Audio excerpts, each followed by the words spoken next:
כל לסלט תפוחי אדמה במיונז, מקלפים גזר תפוחי אדמה. נשים בסיר כשהגזרים למטה, מעל התפוחי אדמה נמלא מים, מלח, אני שמה גם אבקת מרק ותפסה להתבשל. לפחות לחצי שעה עד שיהיה רך, אני אבדוק עם מזלג. כשתפוחי אדמה רכים, אני מכבת האש, מסננת אותם עם מים, אני בדרך כלל מוציאה אותם, יותר נוח לי להוציא אותם למכסה של הסיר. בצורה כזאת, ואני חותך אותם כשהם עוד חמים לקוביות, כבר אני אראה לכם איזה גודל, רק שנייה. את הגזר להכי קטן שאני מצליחה, זה יוצא לי בערך כזה גודל. תפוח אדמה גם אני חותכת לקוביות די יפות, משהו כזה גודל בערך. עכשיו, זה חם, כשזה חם זה תופס יותר טוב את המיונז, ככה אני אוהבת.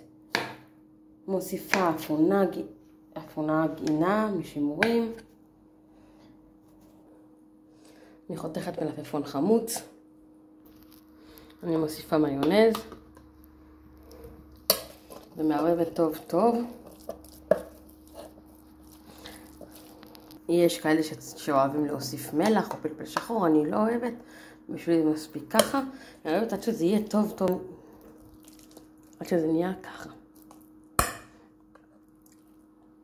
כולם מתלהבים על זה בהצלחה.